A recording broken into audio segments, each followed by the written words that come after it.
بسم اللہ الرحمن الرحیم. آیت نمبر 72 ہم ترجمہ دوبارہ سے دیکھ لیتے ہیں. اور جب تم نے ایک خون کیا تو ایک دوسرے پر اس کی تہمت ڈالنے لگے اور اللہ کو ظاہر کرنا ہے جو تم چھپاتے ہو. یہاں وہ سارا گائے کا واقعہ جو ہم پچھلی کلاس میں پڑھ چکے ہیں، صرف اس کی اہم پوائنٹس میں آپ کے سامنے رکھ رہی ہوں تاکہ آپ کو یاد آ جائے. وہ سارا واقعہ کہ عامل نامی ایک شخص حضرت موسیٰ علیہ السلام کے دور کی بات ہے. کہ آپ کے زمانے میں ایک شخص عامل نامی بندہ مالدار تھا، امیر تھا.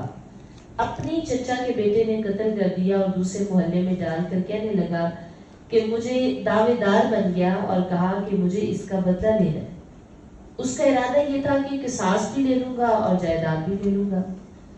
لوگ پریشان ہوئے اور ایک دوسرے پر الزام تراشی کرنے لگے، یہاں تک کہ حضرت موسیٰ علیہ السلام کے پاس پہنچے.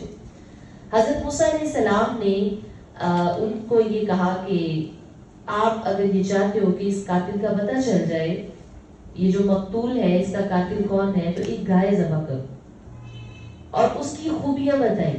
جب انہوں نے سوال کیا اچھا گائے ذبح کریں، تو کہا کہ کیا آپ ہم سے مذاق کر رہے ہیں؟ تو آپ نے دعا پڑھی. کیا دعا ہے؟ اعوذ باللہ،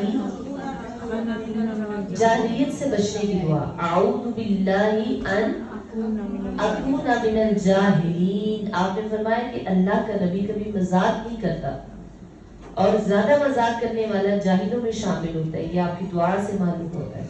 تو آپ نے یہ دعا کی اور آپ نے دعا پڑھنے کے بعد پھر ان کو بتایا کہ حکم الہی یہ ہے کہ گائے ذبح کریں. تو پھر گائے کے بارے میں سوالات پوچھنے لگے، کیسی ہو، رنگ کیسا ہو، عمر کتنی ہو، اور پھر وہ کھیتی باڑی کرتی ہو یا نہیں، پانی جوتی ہو یا نہیں، مطلب کیسی ہو. تو پھر آپ نے بہت سارے سوالوں کے جواب، سوال پہ سوال، سوال پہ سوال. لیکن ہوا یہ کہ آخر والے سوال پر انہوں نے انشاءاللہ کہا، جس کی وجہ سے اللہ پاک نے ان کو وہ گائے ذبح کرنے کی قدرت عطا کر دی. اچھا پھر وہ انشاءاللہ کہا